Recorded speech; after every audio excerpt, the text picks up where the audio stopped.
Hey guys, it's me, AdmiralRedstone, here with part 1 of my complete guide to Thaumcraft 3. Complete guide simply means that I'm going to be covering every single aspect of this mod, including the individual research of every single item. So there are going to be a few spoiler alerts inside of this mod review, /showcase, /tutorial. So watch what you want to watch and don't watch what you don't want to watch. But by the end of it, you shall have learned about every single aspect inside of this mod. Thaumcraft 3 is a mod created by Admiral. You can visit Admiral's Minecraft forum page by clicking the annotation on that sign. Admiral is a pretty great mod creator. He's been creating Thaumcraft for a while now. There was a Thaumcraft 1, 2, and 3, and they were all very different. He's made significant changes to how the mod works, and it's in a pretty good and stable state right now. This mod has recently gained a lot of popularity because it is included in the Minecraft pack, which is inside of the Feed the Beast launcher.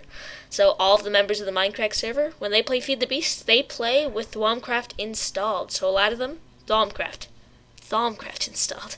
A lot of them have been switching and trying out the different Thaumcraft stuff recently. So I definitely recommend that you play Thaumcraft 3 with the Minecraft pack, because there's a lot of features that Admiral has added that kind of add to the other mods inside of the pack. For example, you can use Thaumcraft 3 to create copper and tin out of other metals, so you can use those in Buildcraft and Industrial Craft. So definitely recommend that you play with the Minecraft pack like I am doing. This will be part 1 of the series, getting started. Part 1 sandwich. In my time playing Minecraft, I've watched a lot of different tutorials for different mods, and while watching most of them, I've always wished the creator of those mod tutorials would show what you would get at the end game of playing that mod. Because what's the point? If there's not something great by playing the mod all the way through, what's the point of playing the mod? So I have compiled a list of some of the end game stuff you get from playing Thaumcraft,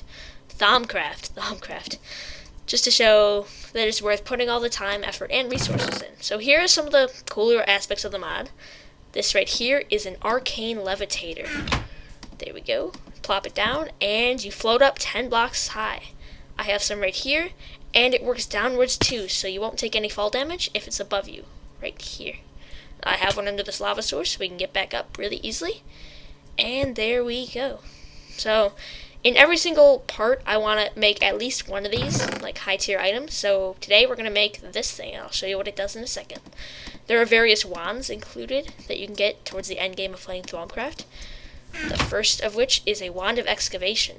And this is basically like a mining laser. It tears through dirt and other materials, and it even mines obsidian pretty quickly. And it's got extreme long range, so you can mine stuff very quickly and very efficiently. So this actually isn't too hard to make. We should make this by episode 2 or 3, so look forward to that. Now, the next wand is a wand of frost. So this does harm villagers. It doesn't do too much damage. Significantly, though, it turns water blocks into ice blocks, and it destroys leaves. A pretty cool wand. Next wand is probably my favorite, Wand of Lightning. Geez, another bee villager. Okay. As the title may suggest, it shoots out lightning at its target, and it does a lot of damage. It's great for dealing with wisps, which are mob added inside of this mod. Wand of Fire. It just lights mobs on fire, and it does damage to them as it's lighting them on fire. Am I frozen? There we go. So, a lot of cool wands that are added. We should get to these pretty quickly. I'm thinking, like I said, episode 2 or episode 3, possibly. Next thing is Warded Glass, Arcane Door, and Warded Stone.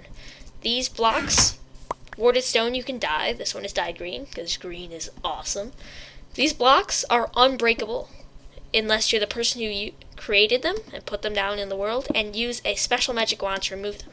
You can't break these ever. If you're playing on a server, these are really awesome because you can hide your stuff or mess with other people. And arcane doors are really, really cool.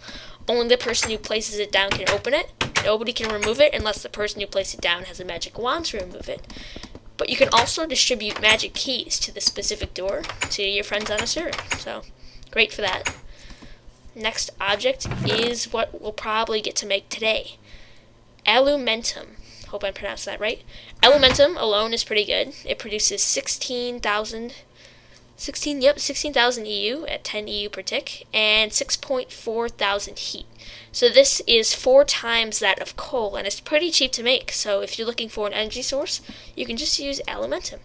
And my favorite property is, it's basically a hand grenade.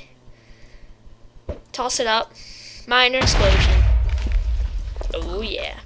Doesn't do that much block damage, so it's kind of safe to use inside. However, be careful when using this in your chests. I've seen people break open their chests and destroy the items inside. This next one's pretty fun. It's called a portable hole. When you right click with it, it opens up a huge hole for a limited amount of time that you can walk through to get to the other side of a barrier. However, it closes up pretty quickly, so you need to make your way through before it closes up again. So you wanted to go through this tree, walk right on through. Oh, yeah. Okay, so this is a pretty late game object, so we probably won't make this till 3 or 4 episodes. I'm thinking there's going to be around 5 episodes total, or 5 parts, and hopefully I'm going to cover every single researchable aspect of the mod, and even at the end I'm going to cover some of the secret unlockables, hopefully all of them, if I can figure them all out. So you can get elemental tools and special armor. So these are just boots, but these are boots of the Traveler. We'll probably get to these episode 2 or 3. But they let you jump 3 blocks in height, and you can walk up 1 high blocks, and you run really quickly, and you swim really quickly. So these are great for just traveling around. That's why they call it boots of the Traveler. And pretty great addition. Oh, rain. Weather clear. Okay. Next one is a sword spawned in a villager. It's a pretty good sword as it is. You can even put enchantments on it to make it even better. But when you block with it, it's called Sword of the Zephyr, and it blows mobs away with wind so they can't harm you. So you blew them off a cliff. Haha, suck it. Let's take these boots off. Shovel of the Earth Mover is a pretty high tier shovel. And as you can see, it opens up a 3x3 area, and the items automatically move towards it. So pretty cool if you want to rip out something, dirt or sand, that you can use a shovel on. Yeah, pretty efficient, pretty powerful. Pickaxe of the Core. So this has 2 redeeming properties. First of all, it's a pretty fast pickaxe, but if you right click with it, it shows you the attribute of that block that you were looking at. So this is 2 of the Earth attribute. Not sure of the specific name. Also, when mining blocks, there's a small chance that you can get what's called a crystal cluster. Let's see if we get one. That's regular coal. I'm going to speed this up. Maybe not. Okay, not sure if I can recreate it during the video, but there's a small chance of you getting a crystal cluster of that specific item, and when you plop that in a furnace, it yields another one of these. So it's like fortune, and if you enchant it with fortune, there's an even higher chance of you getting the clusters. So this is my favorite of the elemental tools. It's the Axe of Stream. So if you hold down like this, it mines the tree from the top down, and all of the wood floats to your inventory. So if you have a huge line of trees, all you have to do is hold down on one of the wood blocks, and it'll mine the whole thing, and it plops right into your inventory. So pretty convenient. Last one is the Hoe of Growth. So use it, and it tills a 3x3 area. They will become untilled unless you're by a water source, and you can plant stuff in it. And a cool property of the Hoe of Growth is when you right click, it acts like bone meal. However, it does use some durability of the tool. But these tools have a pretty long durability and aren't too resource heavy to make. There we go. So I'm going to unclutter up my inventory so we can get started with the actual tutorial today.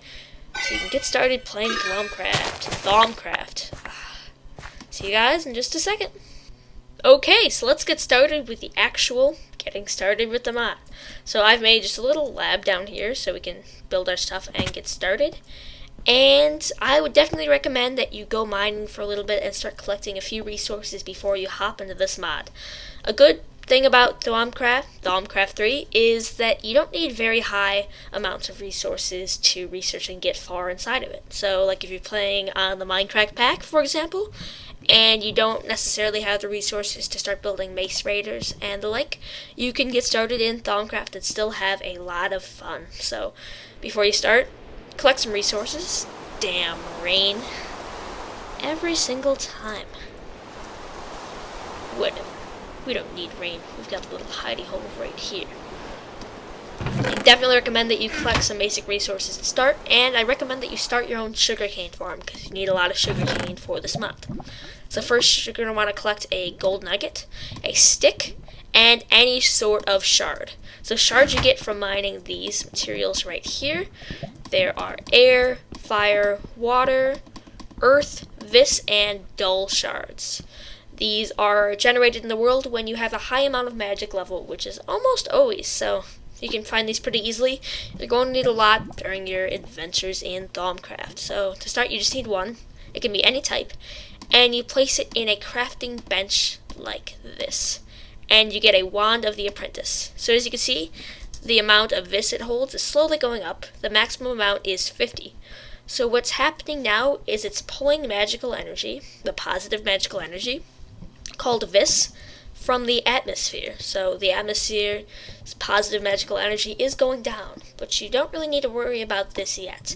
I'll do a part about the Thaumcraft environment soon and how your magic affects it, but basically you just increase the amount of negative energy inside of the environment and decrease the amount of positive energy. But don't worry, the amount of positive and negative energy in the environment will cancel out. What happens is there are aura nodes scattered around the world, and they will spawn wisps, which are bad guy mobs. But when it spawns a wisp, it balances out the magical energy, and it will return to normal. So wisps aren't very hard to kill. They can just be annoying when a lot of them spawn, but you do need wisp essence from killing wisps later in the game, so don't worry about polluting the atmosphere just yet. If you're playing on a server, I recommend you do this far away. I know on my server that I play on, people always hate me because I do it right in the spawn. Because I don't care. They're pretty easy if you stay away from them. Now you need a bookshelf. Just plop that down right here.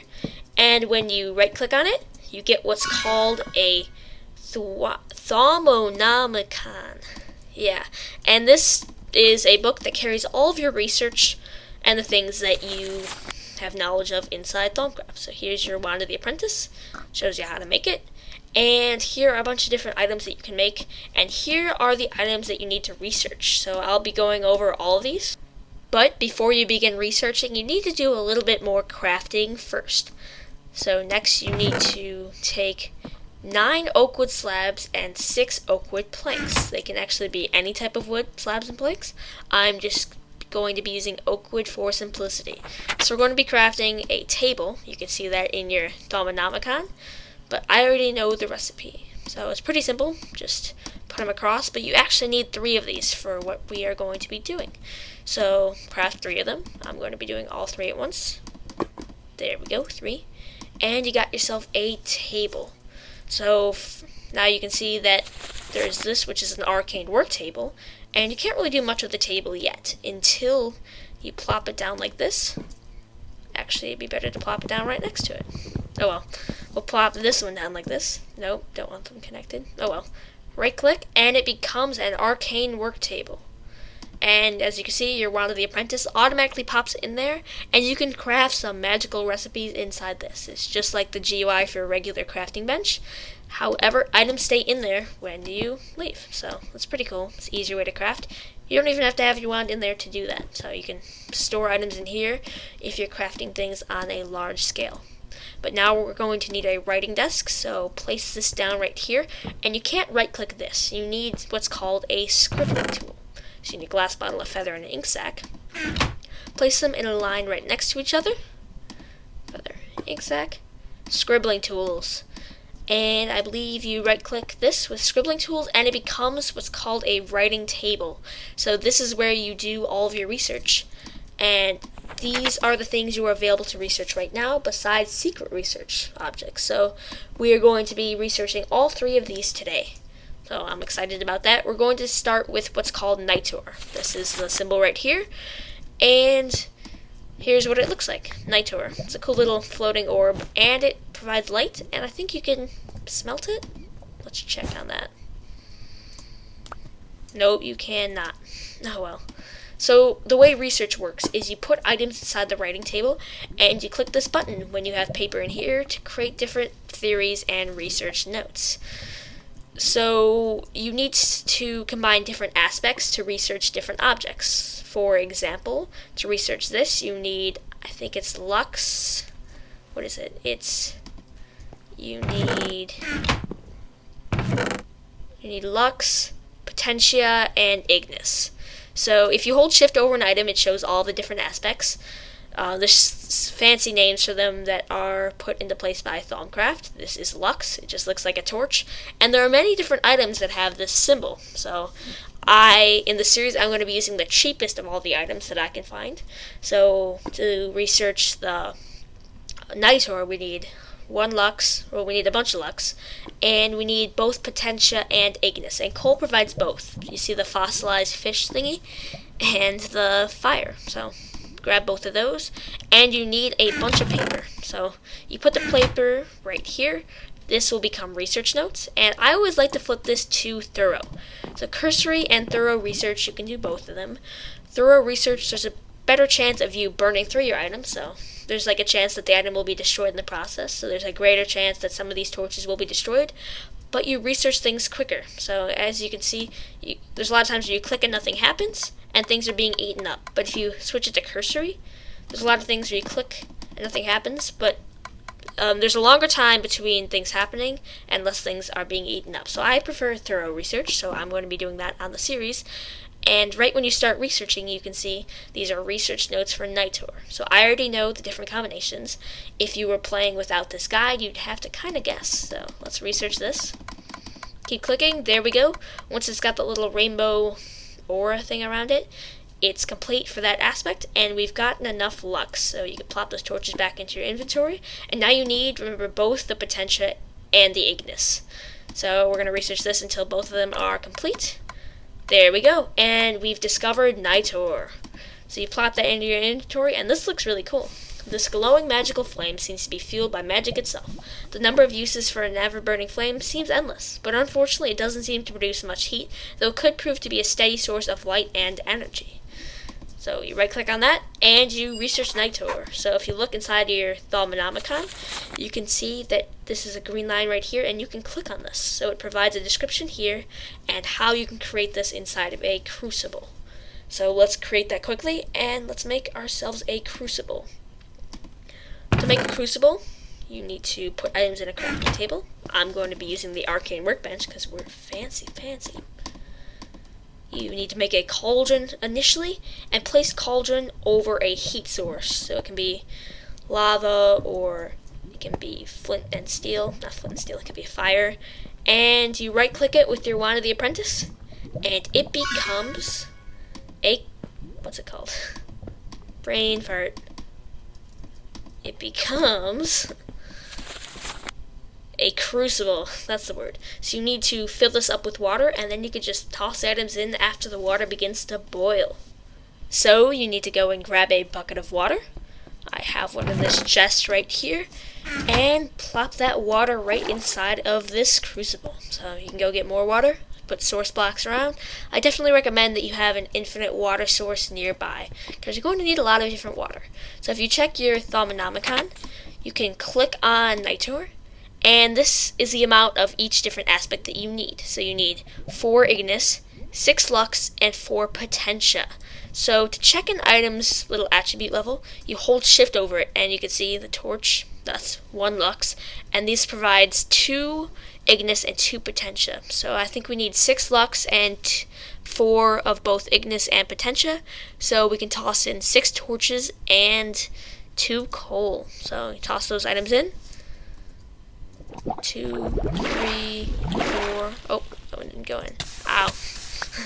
4, 5, 6. I'm not sure if I put 6 in, so I'm going to toss in an extra just in case. And 2 coal. So then you right click it with your wand, and you get a nitor. And if you could tell, that used up a little bit of magic from your wand, but it just recharges from the atmosphere anyway. So I would fill this up.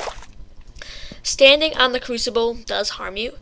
And be careful around the crucible. Don't put this out in the open, because if you die standing over a crucible, all of your items will fall in and be burnt. Lost forever. Don't try that. I did it a couple times and lost some stuff. But we're almost running out of time, so I'm going to research these next two objects, which are gold transmutation, I think, and alumentum pretty quickly. So for alumentum, you need these two attributes, and we can begin to research really quickly now. So that only used up one paper. I recommend a steady supply of paper, so let's try to click and research. Okay, Fractus, good to go. And you need both of these once more. You need Potentia and Ignis. So coal will do the trick. And there we go. So we've got alumentum.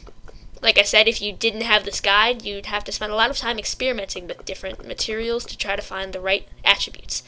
This substance throbs with fiery energy, and it is more than eager to release that energy at the slightest bump. It may be unstable, but it would probably make a good source of fuel. Hint, hint, poke, poke. So you can check your Thaumcraft. It's right there. 3 Fractus, 6 Ignis, and 6 Potentia, which means we need 3 cobblestone. Ow! 1, 2, 3, and 3 coal. Right click with your line of apprentice, and you have some nitor. Oops. Not nitor, you have alumentum. And don't right click with alumentum when you're near some valuables, because it will blow them up. You get most of the drops though, so it's all good. I'll just have to replace that later. But it's a pretty good fuel source, because for 3 coal and 3 cobblestone, and a little bit of magic, and a little bit of love, you can power a furnace for the amount of time that it takes 4 coal. So it's a pretty efficient power source, and it works well with a generator if you're playing Feed the Beast like the Minecraft pack, like I definitely recommend. So now the last object is gold transmutation. So these are the cheapest materials. You can use different ones, like you can use straight up gold to research instead of smooth sandstone, and there's a lot of different alternatives. Damn rain. Clear. There we go. Yeah, I've just compiled the cheapest of each, in my opinion, but you can use whatever you have around as long as it has these specific attributes for what you're trying to research. So the last one is gold transmutation. We need the trading aspect. It's called permutatio. Ooh, fancy. Unknown theory. Sometimes the theory name doesn't show up until you research a little bit more. Basic transmutation. And this lets you create gold ingots, which is pretty cool. Click, clicky. There we go. Now we need this to get that little aspect. Charis. Whatever, dude. And you get basic transmutation. Oh, I didn't get to read it. Oh, well, let's read the entry in the Thaumcraft.